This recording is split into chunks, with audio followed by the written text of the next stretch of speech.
So tonight we're continuing our study of the Shema.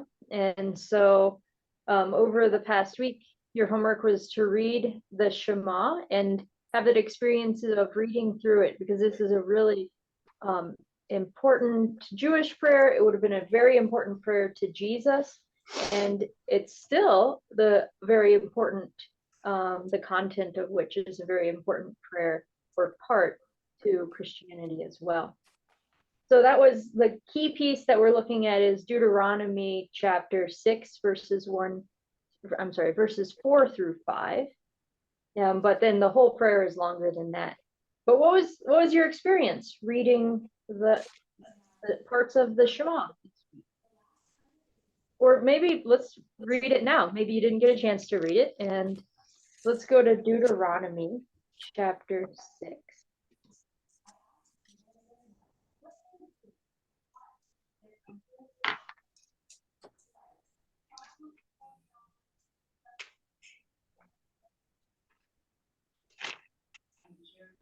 Verse 4 and 5.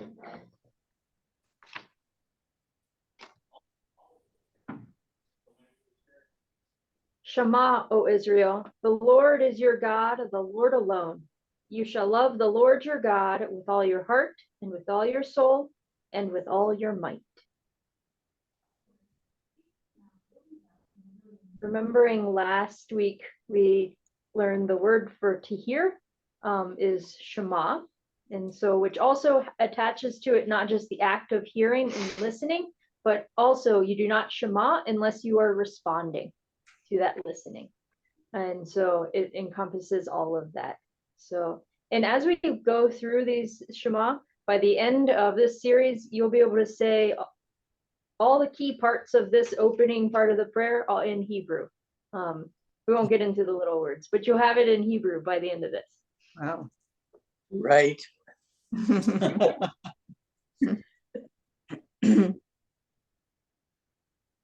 So any reflections on that? I'll read it one more time. Shema, O Israel, the Lord is our God, the Lord alone. You shall love the Lord your God with all your heart, with all your soul, and with all your might.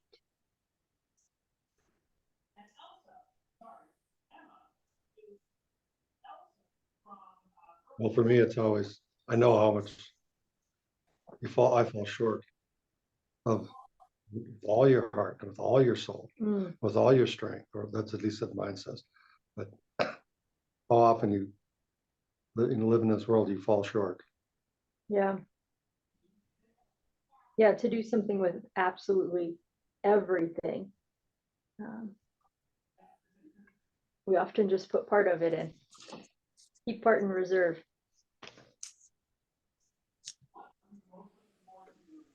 The instructions for these words follow right afterwards.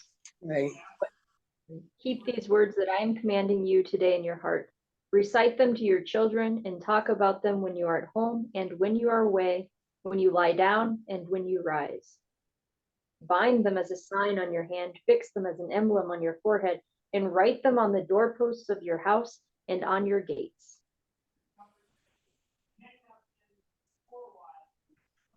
Pretty much everywhere. Think about it, day in, day out, beginning of the day, end of the day, when you're at home, when you're away, with your children, whenever you're talking about anything.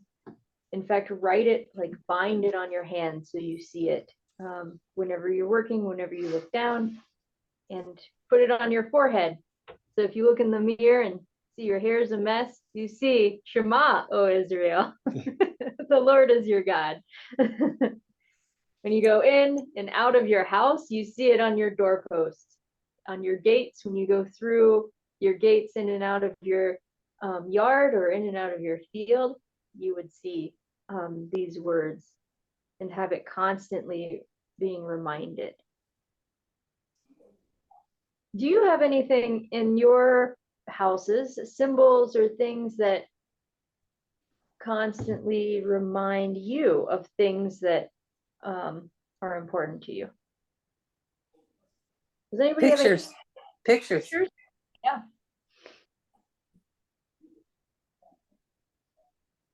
Paintings that people did that for relatives and things, lots of stuff like that. That's a good one. Pictures and paintings.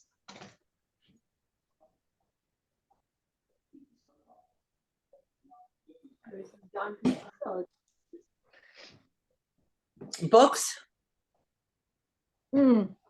reading material books. I still have some books that I read when I was a kid, and I don't usually reread books. There's a few books I'll reread, but not very many. But I still keep those books even if I have no intentions to reread them, because whenever I see them, they remind me of the stories or the lessons that I learned in reading them. Mm-hmm.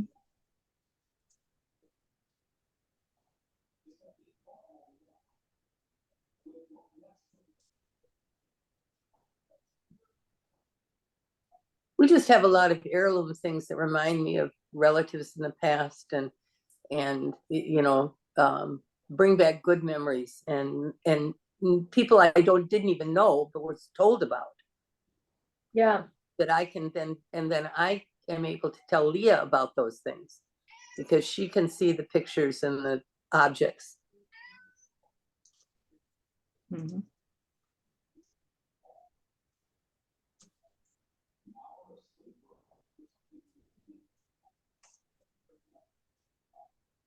Yeah, those are important pieces. I know I was talking with my grandma this past weekend, and she was talking about her house is full of antiques, through from generations back.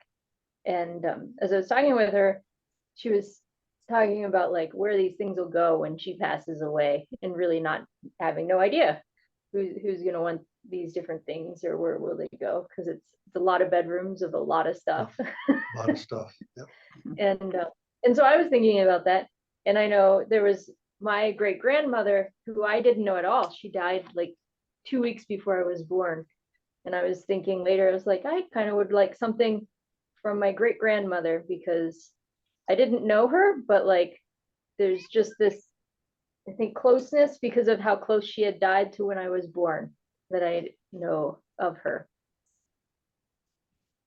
When we went through my mother's house after she died, we had my brother, my sister, and I, and we went through and chose things in order, you know.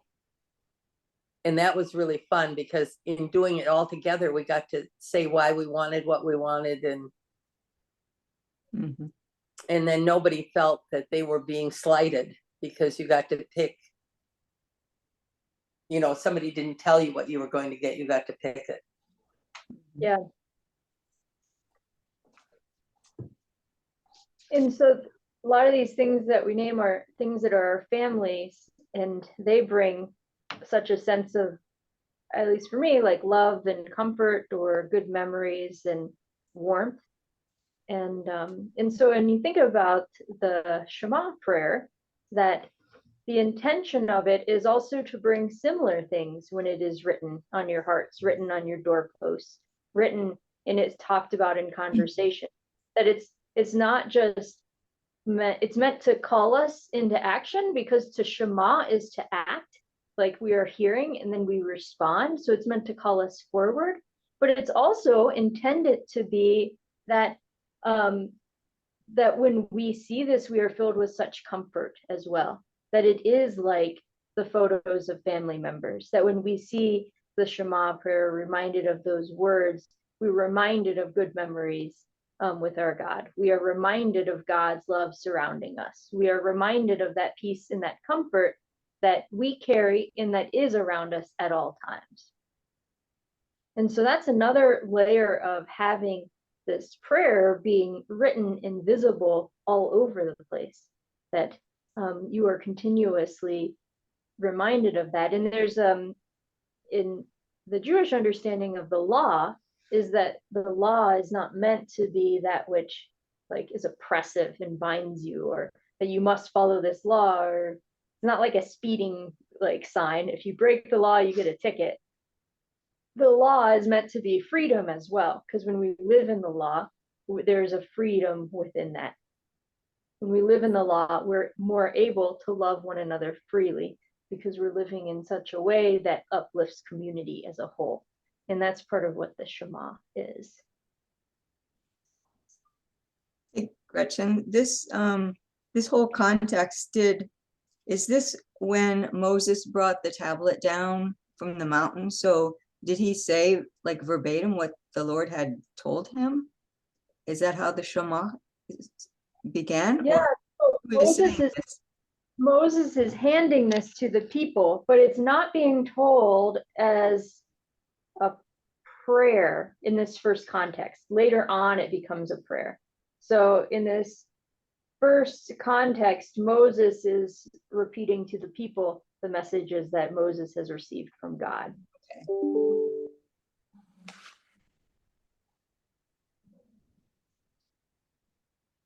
So next word we're going to look at in Shema is one we've already looked at, and it's Yahweh. So Shema, O Israel, Yahweh is our God, and the Yahweh alone. You shall love Yahweh with all your heart and with all your soul and with all your might. So remember, Yahweh, we talked about this before when we looked at the names of God. Whenever you see Lord spelled in all caps, that's in Hebrew, Yahweh, which is usually not even said in Hebrew because it's considered to be too sacred of a name that you would not even say it. And the reason why it's being often translated into Lord is because one of the ways that Hebrew writers would write it, they'd write the consonants for Yahweh, which was common in Hebrew. You just had consonants without the vowel markings. That was added later. But then they would add, instead of adding the vowel markings for Yahweh, they add the vowel markings for Adonai, which means Lord in Hebrew. So that's your second word, Hebrew word in night. Adonai means Lord in Hebrew. Not Lord in all caps, but just regular old Lord or master.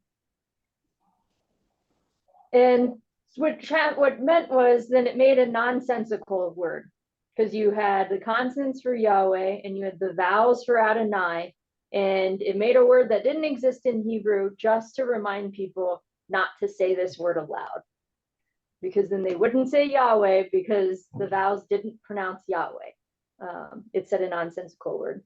But what happened was Christians started seeing this and they were translating it and getting a hold of these things, and they didn't know that you just didn't say Yahweh. And so they saw the consonants for Yahweh and the vowels for Adonai, and they thought, oh, it's Jehovah or Yehovah. And so that's where we get the name Jehovah or Yehovah in like a Hebrew English, because of this Yahweh mixed with the vowels for Adonai.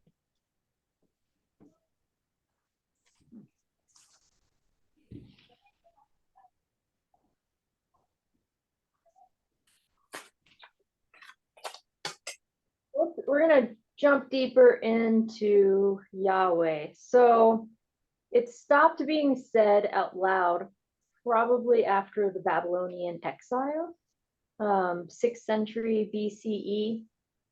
So before that, maybe it was said aloud, not really known, but kind of remember during Babylonian exile, that's a time where people were trying to hold on to the sacredness of things. They had lost the temple, they had lost Jerusalem, they were in exile. Those who were not sent in exile were scattered all over the place, and there wasn't any central place of worship, nor was there a central place of community connection where people could be bound with one another. So what they were doing was they were sort of entering into Babylonian society while also trying to hold on to their own culture, but it kind of went underground for the people's own protection as well, as they were living in exile. So that's thought to be one of the times when they stopped saying Yahweh, and then after that it just continued from that it would be a word that you would skip over. I've seen it in Christian circles as it's written. Sometimes people will write God and remove the O and they'll write G-D if you ever see that. Sometimes it's a similar action that Christians are doing to name and be a reminder to themselves that the name of God is sacred, or that God is more than just a word.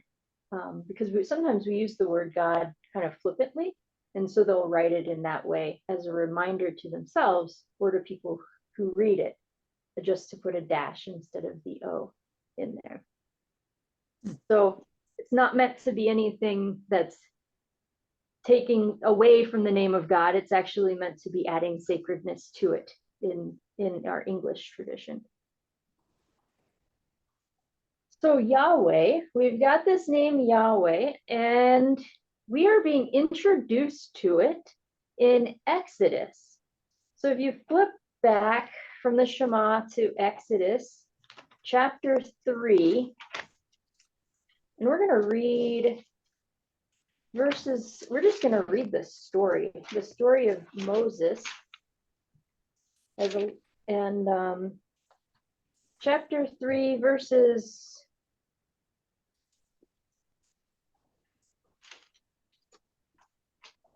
Let's read chapter 3, verses 1 through 15.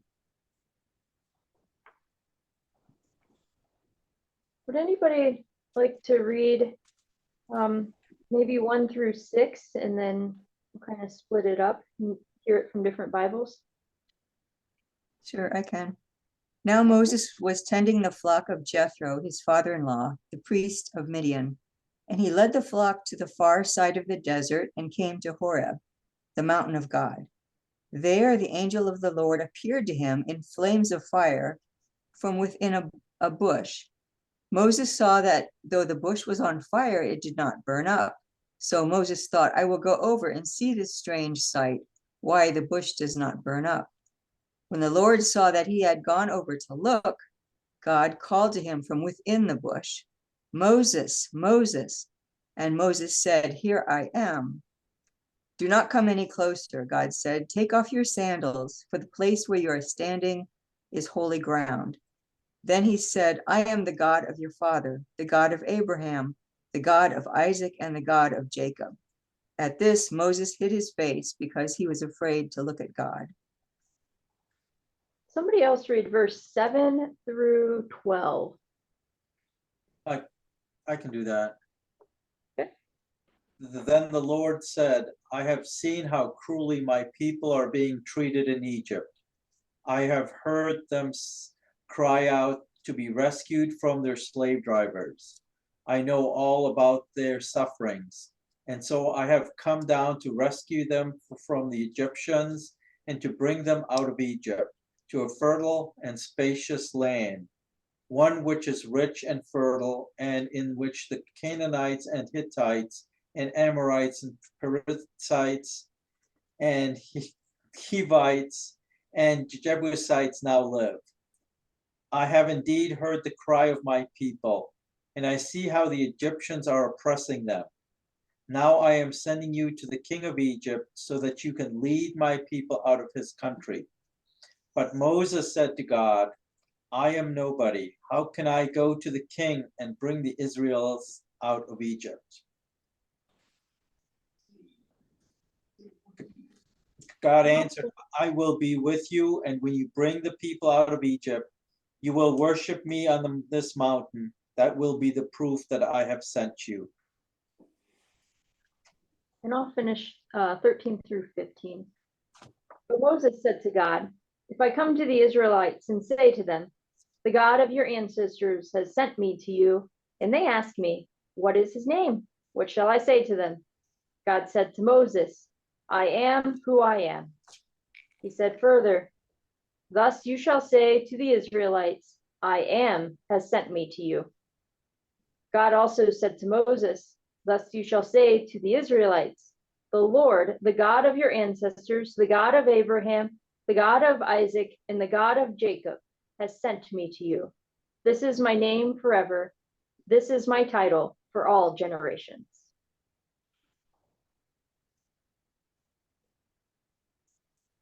So here's where we are introduced to the name Yahweh in Exodus. with this formal introduction of Moses asking God, well, you're telling me to do this, so how, like, what should I tell them? Who are you? And God says, I am who I am. Which would be in Hebrew, something like Eha, and then is the I am. So like Eha, like I am who I am. And then God says further, thus you shall say to the Israelites, Eha. So God names God's self as like this Eha, like I am has sent me to you. But then God says to Moses, thus you shall say to the Israelites, Yahweh, the Lord, has sent you. So we get changed from, in Hebrew, the first part of the word kind of is like the pronoun, and it helps figure out who's being talked about. And so it changes to Yahweh, which it moves from I am to or I will be to something like he will be is Yahweh. And Mine so talks of, oh, go ahead. Mine talks about it being Yahweh being the name, but then having the verb. One is that I don't know how to say it, to be. Yay would be the verb to be. Right. Yep. So it's connected with it. So what we have here is the name Yahweh is closely connected with the verb, means to be. And so it means I am, it means to be, and it has some, it means like this, to exist. There's also some other meanings too that goes a little deeper than just I am. So like we think I am, if there's a lot packed into I am. If you say I am, it means like I am here. It could mean I am in existence. I am all that my personality is. I am all that my physicality is. I am all that my thoughts are. I am all that my relationships are. I am, like every place where we think about our own personal existence, if we were to remove who we are, there would be huge gaps just in the society around us because of all the ways that our existence touches other people. Sorry. Oh, that's right. Other relationships and things with that I am. And the same thing with God. So if you think about this I am, God, the maker of the universe, creator, says I am, and think about all the places where that touches. So this word Yahweh, meaning I am or I will be, related to the verb just meaning to be, is touching absolutely everything just by saying to be. It also means something like to bring into existence whatever exists related with that. So if, like with us, if we remove one person, there's that gap into all the places where we touch, between relationships, places we live, everything. God brought all things into existence. So saying I am with the word name Yahweh is also saying God brings whatever exists into existence. It also means, so when we think about what exists, often we are human-centric in our own thinking most often. We also live on Earth, so we think about Earth, and so we think about those things first come into existence. But another understanding of Yahweh is that it brings the hosts into existence. So all of that beyond that which we even think about, the angels, all the hosts, everything that we understand and that we do not understand is brought into existence. And that is being conveyed just with the word I am, with the name Yahweh. Another understanding of Yahweh there's a lot in this, is I will be gracious to whom I will be gracious.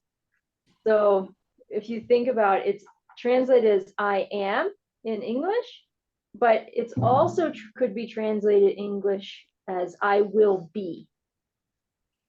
So we have in this name Yahweh, we have that I am now and I will be as well. So we have the present and we have the future being, and the past, because to bring everything in existence, all of that being talked about just by this word, this noun Yahweh. It basically removes time. Yeah.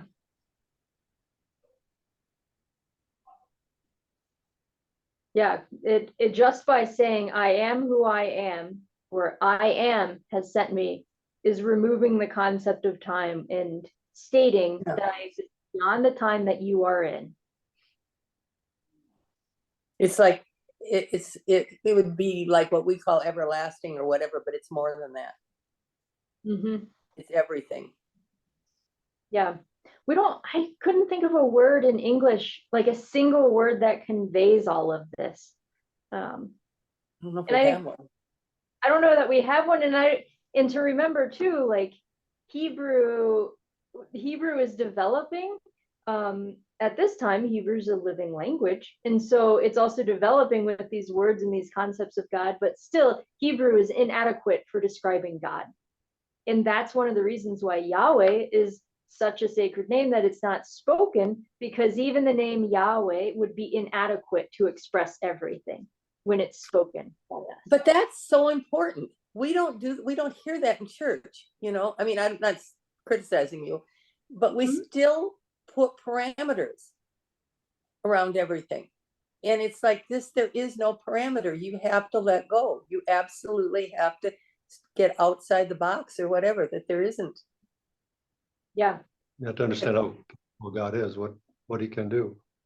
It's like infinity. You do put, Yeah. make him We human. can't understand infinity because our brains aren't big enough to do it. Exactly. Right.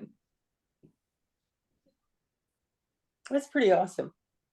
Yeah. So this I am is, I think, one of the most powerful statements in the Bible, other than let there be light. That's the other one that is just like incredibly powerful, I think. That from a spoken word all could exist. But that is just the action of I am. Mm. And so any other thoughts on that? So we're kind of introduced to I am, Yahweh, right here in Exodus 3. And we're being introduced as if this is the first time we're hearing, or the Hebrews are hearing the name Yahweh, because we've got here, but Moses said to God, if I come to the Israelites and say of them, the God of your ancestors has sent me to you, and they ask, what is God's name? What should I say to them? And God said, I am who I am.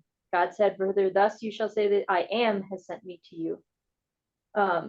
Yahweh, the God of your ancestors. So it's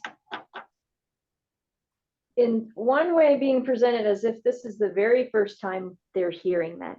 But we have, if we go to Genesis, no,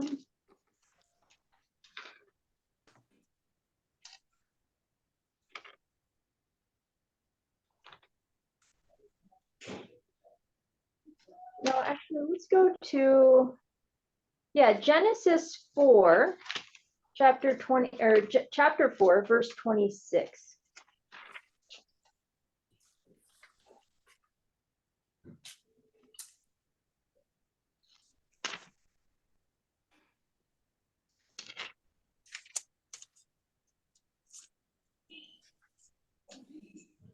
And we have this sentence. To Seth also a son was born, and he named him Enosh. At that time, people began to invoke the name of Yahweh.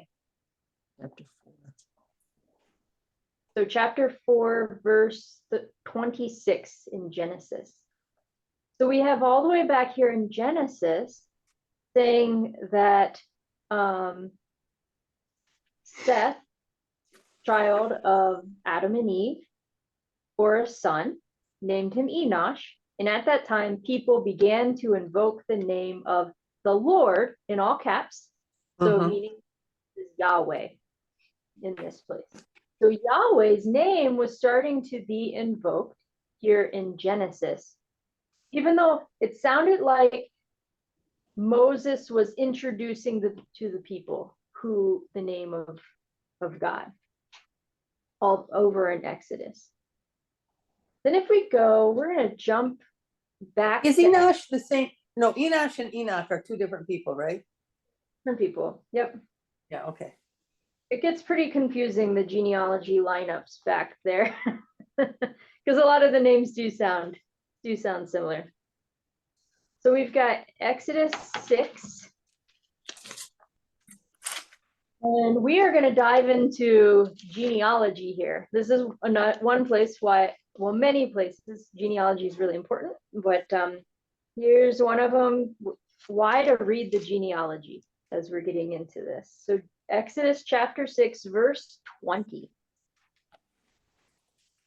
So we have here the genealogy surrounding Moses, and in 20, Amram married Jochebed, his father's sister, and she bore him Aaron and Moses. And the length of Amram's life was 137 years. So we've got Amram married Jochebed, and Jochebed is the mother of Moses. So it's spelled in Bibles Jochebed. Does anybody else have an alternate spelling? I have Jochebed. Did you say V as in Victor? I said B. Oh, as okay, in- okay. I have that too then. Okay. So this is Jochebed is the mother and aunt of Miriam, Aaron, and Moses. Okay, because her husband, Amram, is her nephew. Genealogy gets a little confusing with this part. But her name's really important as we're looking at Yahweh, because her name begins with a shortened version of Yahweh. Her name begins with Yah, and this is the first time in the Bible where a name begins with a shortened version of Yahweh. Is Moses's mother's name. And so what her name means, the Jochebed, the second half is kabed, comes from the Hebrew word kabed or kaved, and it means heavy or weighty or lofty. So together, what it means is Yah gives weight, or Yahweh. Yah is like a shortened version of Yahweh. Yah gives weight, or Yah is impressive. Yahweh is impressive. That's Moses's mother's name. So probably if Moses's mother is named after Yahweh, the name of Yahweh, Moses probably learned the name of Yahweh from his mother. And that if this name of Yahweh had been spoken since Seth had his son, Enoch, that's how long this name has been around. So the people have known, I am who I am. And so when Moses is taking I am to the people, it's not as if it's for the first time, it's actually as a reminder to the people that this God who is, who will be, and who has been walking with you this whole time, now people remember, it is I am the God of your ancestors, the one that you already know the name of, because you know this God so well. So it's not a new God to them, even though sometimes when we read to like our ears not knowing that, might think oh, it's the first time God's like getting closer to the people. But it's actually a renewal of relationship that seems to be happening here in Exodus. So with her name, Jochebed, we also have Kebed. The verb for it expresses even more, like being unmovable or steadfast is another understanding of that. And the verb is used in the command to honor one's parents, which could also be interpreted by to be impressed by one's parents. So to honor also means to be impressed by. And then as adjectives, kebed and kabold mean heavy, impressive, very numerous, or very rich. Like it's used when in Exodus 17, when Moses is lifting his arms up, his arms become kebed. They're so heavy, he needs somebody to hold them up. That they've become kebed. And so we have in this his mother's name, this Yahweh, also almost like a description of Yahweh too, happening just in Moses' mother's name, that Yahweh is impressive. Yahweh is one who is very, very full of glory, meant to be honored, abundance. Yahweh is one who is immovable and steadfast, just in Moses' mother's name.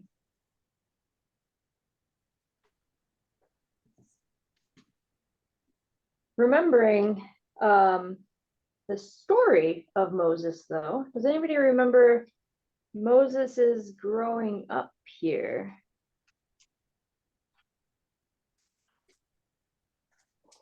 Wasn't Moses in the bulrushes story? Yeah. So Moses, let's go to Exodus 2.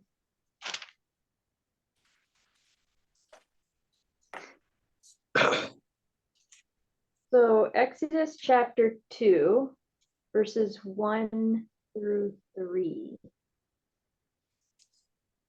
Now a man from the house of Levi went and married a Levite woman, whose names we've just learned. The woman conceived and bore a son, and when she saw that he was a fine baby, or another translation in Hebrew, when she saw that he was good, she hid him 3 months. When she could hide him no longer, she got a papyrus basket for him and plastered it with bitumen and pitch, and she put the child in it and placed it among the reeds in the bank of the river. There is a lot happening right here in Moses's story. So when you hear the words, he was good, what type of story does that bring to mind? The first chapter of Genesis. First chapter of Genesis. And that's what Hebrew speakers would have been hearing when they hear the story of Moses. Now, a woman conceived and bore a son, and we saw that he was good. She hid him 3 months. The very start of Genesis story is being brought to mind. Now we move to this next part of Moses' story. When she could hide him no longer, she got a papyrus basket for him and plastered it with pitch.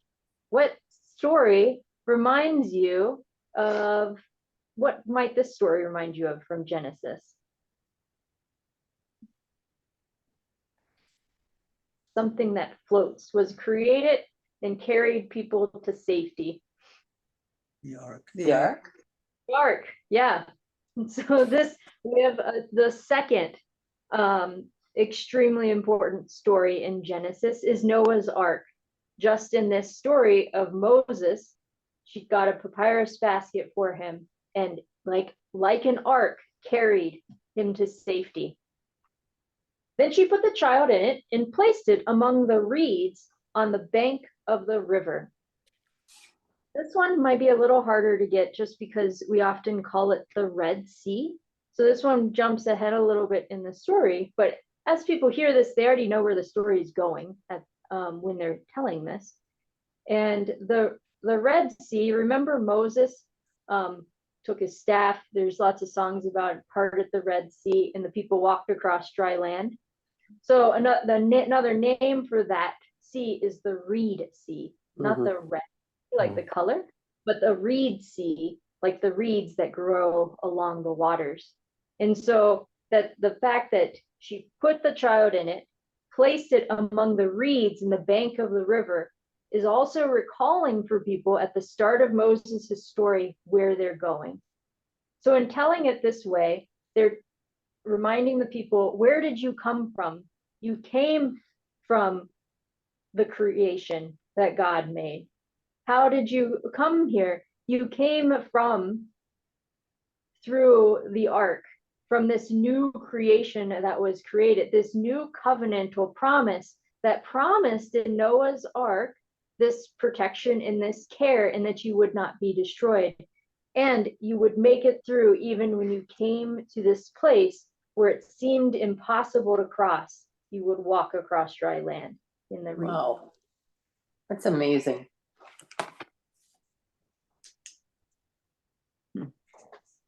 And so all of this is happening, and not just the word plays in Hebrew, but we're hearing it in just the content. And again, we see in the Old Testament, it's calling back to these stories. And just like the name of Yahweh, I am, it's meaning to invoke more than it is saying. And so as we're reading these phrases in the Bible, it's meaning to invoke that which is in the story right now, but it's also calling back what stories are before it. And so whenever you read stories in the Bible, read it through of what's it saying in this context, and then think, what stories does this remind me of?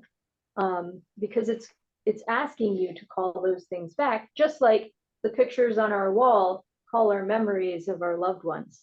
And the Shema written on our doorplaces recalls that the Lord our God is calling us to give with our whole heart, strength and might, and the memories and comfort and promises and covenant that are offered to us by God as well.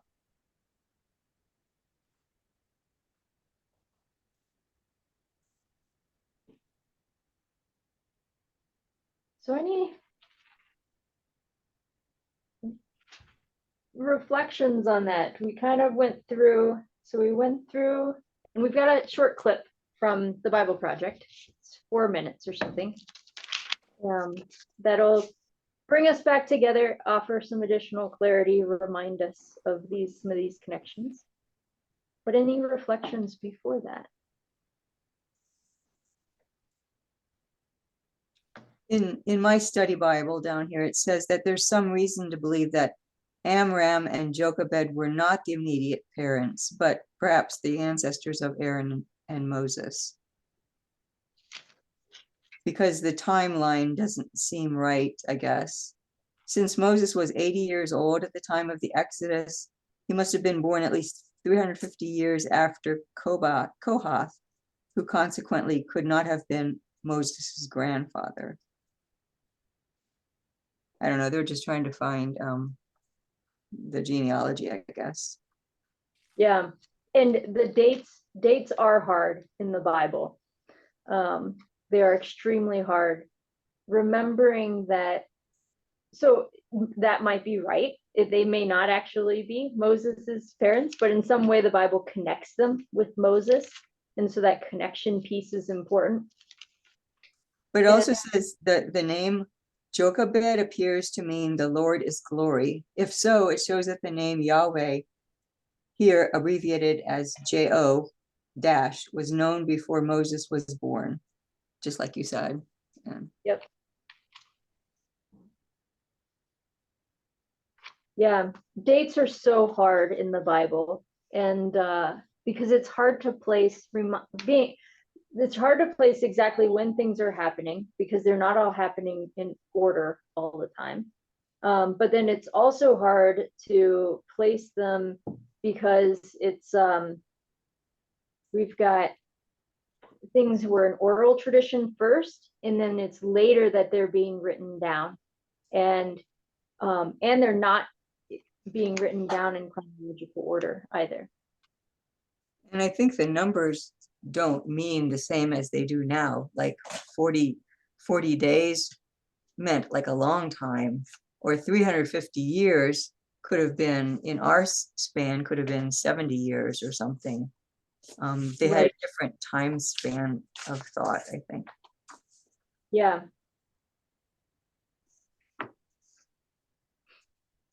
And the weather patterns are different in that part of the world than they are here. So remembering too that seasons are a little different as well. And that's how we tell time too, is looking at seasons.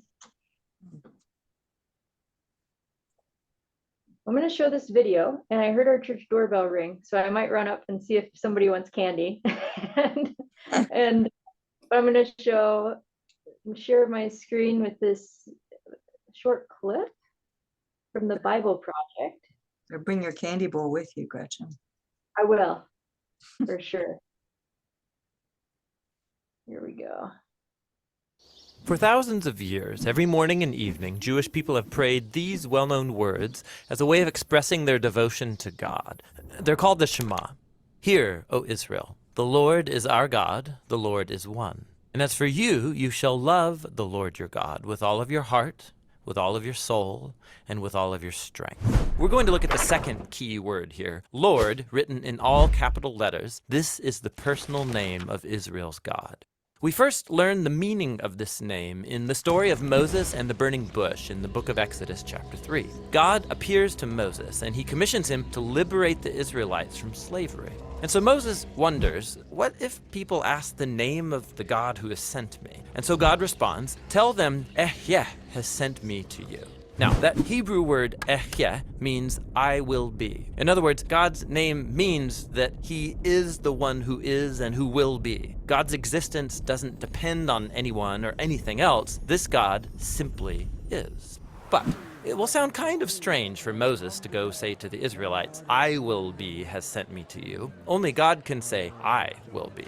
So in the next sentence, God tells Moses the version he should say aloud. Yahweh, the God of our ancestors, he has sent me to you. Now, that word Yahweh is the ancient Hebrew form of the verb he will be. And this is the personal name of the God of Israel. It appears over 6,500 times in the Old Testament. Now, here's what's interesting. Over the centuries, Israelites wanted to honor the sacred nature of this divine name. So, as they read the Hebrew Bible aloud and they came to this name, they stopped saying Yahweh and instead started saying the Hebrew word for Lord, which is Adonai.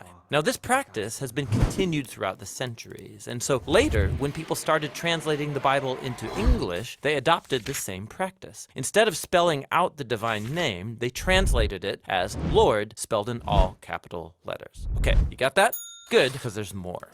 Ancient Jewish scribes wanted to prevent anyone from even accidentally saying this name aloud when you read the Hebrew Bible. And so they came up with a visual device to remind you to make sure you say Adonai. They took the 4 consonant letters of the divine name. These letters correspond to our English letters YHWH. Then they inserted the 3 vowels from the word Adonai and combined these together to create an artificial hybrid word, which if you pronounced it, it would say Yahuwah, but no Israelite ever said Yahuwah. It's simply a visual reminder to say the word Adonai. Now, it gets more interesting. Much later, Christian scribes came along who didn't know that Yahuwah was an artificial word, and so they began to say it aloud and spell it in their writings. This is the word that eventually entered into English as Jehovah. It's a word many people still use today. But the main thing is, the word Lord in all capital letters is an indication of the divine name. Don't confuse it with the word Lord in your English translations that's not in all capital letters. That is the actual Hebrew word Adon, which just means Lord or master. This word can refer to people like kings or the master of a servant, even a shepherd over his sheep. And sometimes biblical authors will use this word to refer to God, like in the phrases, the Lord of all the earth, or the Lord of lords. But behind all of these words, Jehovah, Lord, Adonai, stands the original divine name of the God of Israel. It refers to the one who was, who is, and who forever will be. Thanks for watching this word study.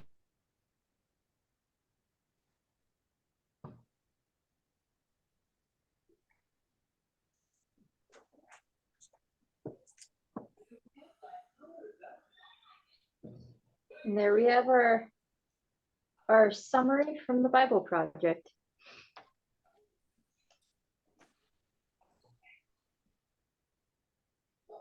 So the words yeah, that means I will be.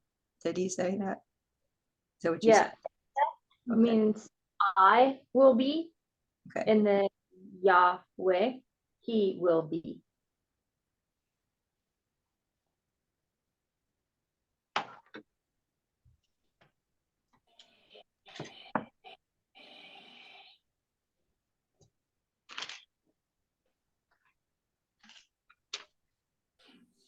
Hmm.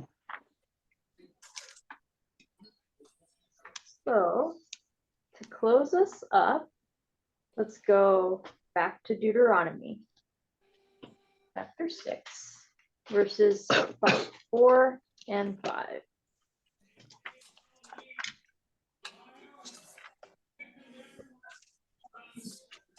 And we'll read it again with the words we know from Hebrew. Shema, O Israel, Yahweh is our God, Yahweh alone. You shall love Yahweh your God with all your heart and with all your soul and with all your might.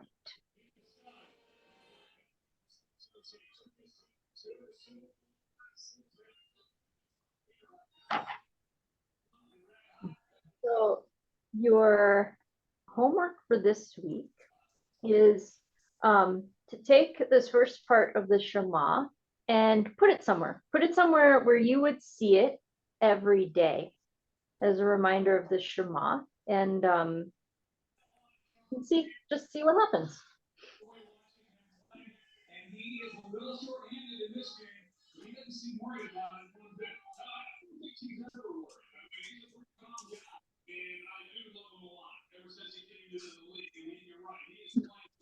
That'll close our Bible study for tonight.